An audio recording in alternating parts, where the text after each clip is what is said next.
Hey everybody, it's me, Houston, and I'm here with an exciting new series. I'm completely surrounded by people learning their ABCs. I have a 7-year-old, I now have a 4-month-old, so I'm very much in the ABC alphabet mindset. So I want to bring you a new series that's all about the ABCs of Transmedia, the super story alphabet, going through the different aspects of the Transmedia model, of the super story model, of multi-platform entertainment, sort of relating it all back to the ABCs. I think it's going to be fun. I think it's going to be informative. And so without further ado, this is the very first episode of the ABCs of Transmedia, and A is for audience.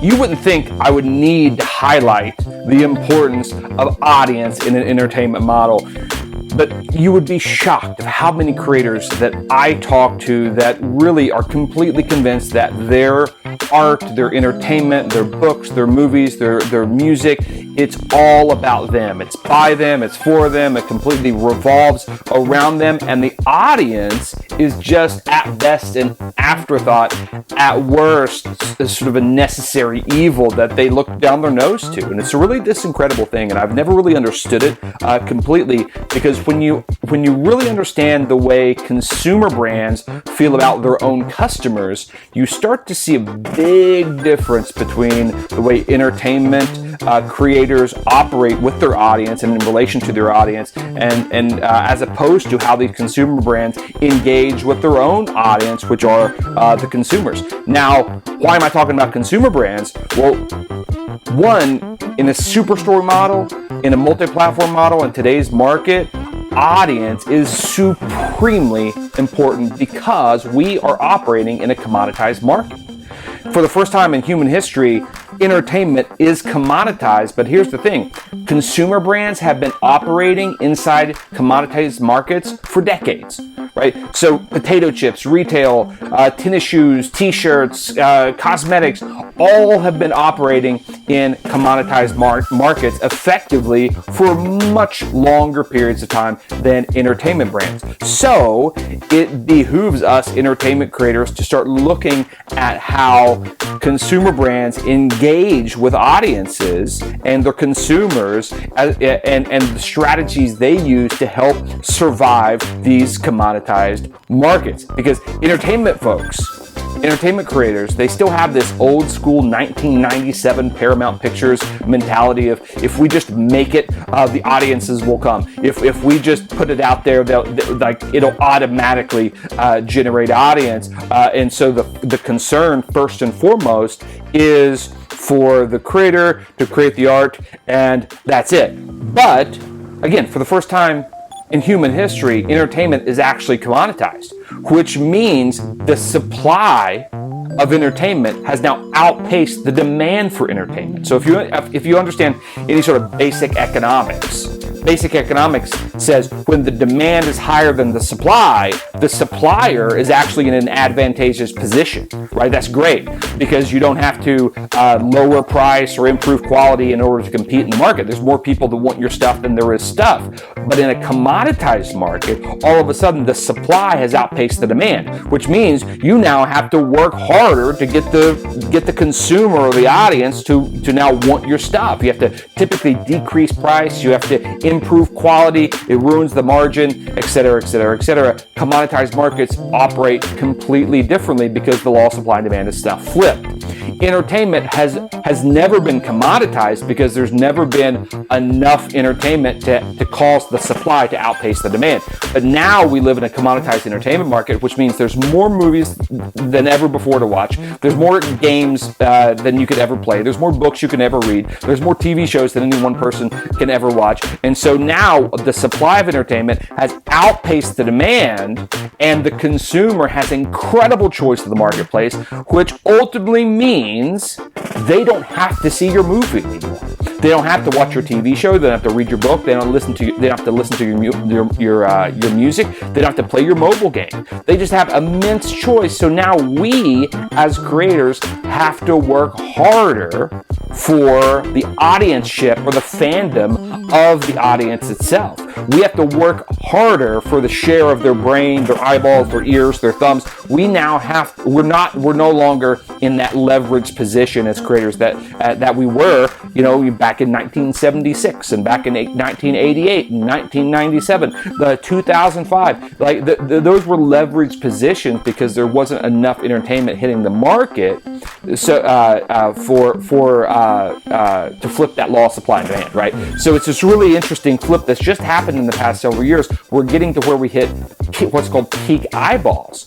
So now the audience is in a position where not only are they leveraged, but they're more influential than ever before. They're more critical and demanding than ever before, and they're more vocal than ever before. So all of a sudden, at best, an audience can say, I don't have to watch your movie anymore. I don't have to read your book anymore. I don't have to play your game anymore. But if you want me to, you now have to earn it. So you have to deliver the content in the way I want to deliver it at the time I want to deliver it on the platform that I want to deliver it. You need to make me part of the conversation. You need to engage me on the platforms that I'm comfortable with. And then if you do that, and if you give me a teaser trailer 1, a teaser trailer 2, some sort of featurette that you launch at Comic-Con, give me a trailer 1, trailer 2, and trailer 3 leading up to sort of a big release that I'm super excited about. If you do all those things, then maybe now I'll actually engage with your entertainment at best. If you don't, then I'll just go do one of the 8,000 other things that I can do at any second of any day because there's so much stuff around. Right? We have so many choices, absolutely incredible. Right? There's 50 million songs on Apple Music. There are millions and millions of books on Amazon. There's so much stuff out there. It's absolutely incredible. Now, at worst, or at best, they ignore you. But at worst, right? If you make the audience mad, if you run afoul of the sensibilities of the audience can now create a Twitter mob that can kill your movie ever before it comes out, your music before it drops, your TV show ever before it's streaming. Right? Like, this is a thing, guys. This is not an easy market, but at the same time, it's very exciting if you understand how to effectively engage the audience. Now, I'm not trying to scare anybody, but I'm saying if you don't consider your audience or think about your audience in today's commoditized market, you're going to have a hard road trying to gain traction in this crazy commoditized market. You have to put them at the center, as the focal point of the model. Right? Now, I want to talk to you about philosophy because there's this really interesting philosophy called Phenomenology. And I first heard about it by a guy named Brian Clark, who was a forerunner in the transmedia space. And Brian Clark explained phenomenology in this really super interesting way. But then there's a lot of different aspects to it. But the aspect that I really like to lean into is the thought that with art, the creation of the art itself is not the highest achievement of the artist. The highest achievement of the artist is actually the experience that the art creates from the audience, right? So we have the art and we have the audience, right? And then when the audience experiences the art, there is now hopefully this amazing experience. And so the highest achievement of the artist is not the creation of the art itself, it's actually the creation of the experience that is created between the audience and the art, right? So too many creators are in the art business when they should be in the experience business. Because you see, in order to get to the experience business, you actually now have to consider the audience. You have to consider the people who you're creating your art for. Right? What do they like? How do they like to engage in entertainment? What are the platforms that they engage with? When do they want it? How do they want it? How fast do they want it? You need to think about these things. Like, how do they like to engage with your brand? How do they want to engage with your brand? Not how do you want them to engage with your brand, right? You now have to consider that in order to craft a good experience. Because if you don't, it's just going to be a crapshoot, right? Like, it's just going to be a Hail Mary pass. Maybe somebody catches it, maybe they don't, and it's just going to, it's going to be luck. But when you consider the audience and how they like to engage, now you've increased your chances of creating that great experience. And And then because they're influential, because they're more vocal, because they're in a leveraged position in the commoditized market, now you've increased your chances of being able to effectively operate in that sort of audience-driven marketplace that we're in today, right? So we have to be empathetic to the modern audience, right? Which is very inverse of how artists typically feel, right? So it's just a mindset shift in a transmedia model. Now, when I like to think about taking care of an audience, I like to think of how do I take care of a dog. Now, before you get offended by me saying that you should think of your audience like dogs, me and my wife are weird LA dog people. We consider our small furry dogs as small furry children rather than dogs. So when I say treat them like dogs, I actually mean that in the best possible way. But one of the first lessons that you learn as a kid when you ask your parents for a dog, well, the first thing they say is no. And then after you eventually talk them into it, the first thing they tell you is, one, it's your responsibility to take care of your dog. It's not their responsibility. It's not your grandparents. It's not your brother. It's not your sister. It's your responsibility. So if it's your responsibility, right, you then take ownership of it. You need to adopt that same mentality when taking care of your audience. As a creator, it's your responsibility to foster and cultivate your fan base. It's your responsibility to consider your audience. It's your responsibility to connect with authentic engagement, right? It's not your marketing manager. It's not your community manager. It's not your marketing people. I mean, they can be involved too. But the primary responsibility should lie with you. Take ownership of that as a creator, and especially in a social media environment, more important than ever before. The second lesson you learn about taking care of a dog is, one, is your responsibility, but then secondly, you have to feed it all the time. You have to feed your dog all the time. It doesn't matter how sick you are. It doesn't matter how tired you are. It doesn't matter whether you have COVID, don't have COVID. It doesn't matter how many gigs you have going on at the same time. It doesn't matter, because your dog needs to eat. And if your dog doesn't eat, guess what happens to the dog? The dog is unhealthy. The dog dies. The dog goes somewhere else for food. And in a commoditized market, there's somebody around the corner with a piece of bologna, kind of wagging it around, offering a treat or sometimes a porterhouse steak to your dog to lure it away and siphon your audience, right? So going somewhere else for food is not hard for the dog, right? But ultimately, you don't want to do that. So it doesn't matter how busy you are. You always have to feed the dog to keep the dog healthy. Now, the question is, we know the food to feed a dog, right? I mean, you treats and kibble and wet food and dry food and the whole thing, right? But if you're like us, sometimes you weave in the occasional 20-piece chicken nugget for the dogs as a special treat. But if we're equating this to audiences, what's the best food for the audience? If we have to feed them all the time, what's the best food for them? The best food for an audience is more story, particularly more of the story that they love. As a Game of Thrones fan, the best food you can feed a Game of Thrones fan is what?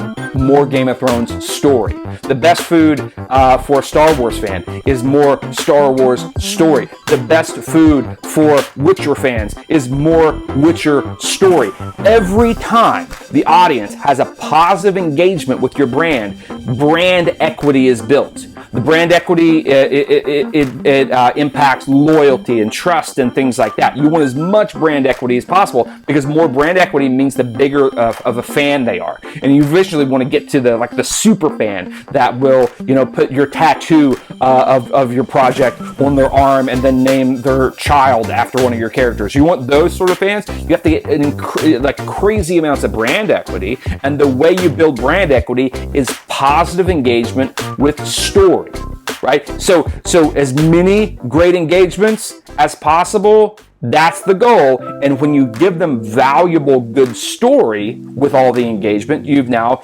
created even more brand equity with every engagement. So engaging with audiences and maintaining a fan base is very much an engagement game.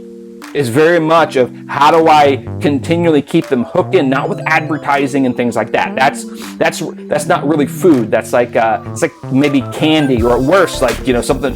Typically people don't like the marketing or the advertising. But if you have something like a trailer, a promotional thing that's hyping the release of something, that may get you excited. It's like a piece of candy that gives you a little sugar rush for a few minutes, but ultimately, it's not going to sustain you over the long term. The thing that Walking Dead fans love the most is more Walking Dead story. Story is the best food, right, that you could ever feed. Now, doesn't mean you have to give them too much at one time. Doesn't mean you have to give them a feature film every week. Doesn't matter. It doesn't mean you have to continuously do TV episodes and never stop like a soap opera. Not necessarily saying that. I'm saying you can diversify your food source. Right? Sometimes you give them the big Thanksgiving dinner leftovers, but then the next day you may just give them some treats. The next day you maybe give them some pieces of bologna or a cut up hot dog, and the next day you may give them just the dry dog food from the grocery store. Diversify that food and keep them engaged, keep them healthy, keep them happy. The same with entertainment, right? You may give them the feature film here, but then you may follow up that feature film with short stories or podcast or VR content or website content. If the story that's a part of those platforms is valuable, then you're going to have that good engagement, which means you're going to build brand equity, which means they're going to trust you more, be more loyal to your brand, be a healthier, happier, more engaged fan base, right? And then it goes back to what we were talking about earlier. Now that they're more vocal and more influential than ever before, now all of a sudden, now they're going to use that power of the audience to actually fuel your brand as a brand evangelist, right? Because you've authentically taken care of them in a good way, right? Now, does this mean that fans should dictate everything that you do and they should do whatever fans want, right? And let them sort of be in the driver's seat of the brand? No, there's still room for artistic integrity in the vision of the creator, right? I as a Star Wars fan, I'm firmly convinced that if the Star Wars fans got together and decided to collectively write the next Star Wars movie, it would be terrible. But it would just be terrible. I was actually, interesting enough, talking to a chef not too long ago, and this chef has a very different view of his restaurant patrons than I would, right? So when he makes a hamburger in his restaurant, he doesn't allow any substitutions at all. Right? Because he views it as his hamburger. Now, I think that is un-American. I think if I'm paying for the hamburger, I should be able to, take off the aioli sauce and put mustard on there if I want, right? Because it's my hamburger, right? And I mentioned this to him, and you know what he said to me? He says, no, this is not your hamburger, it's my hamburger. I said, no, wait a minute, hold on. I'm actually paying for the hamburger. And if I give you money for the hamburger, then that's my hamburger. You know what he said to me? He said, you are not paying for this hamburger. You're paying for the experience of eating my hamburger.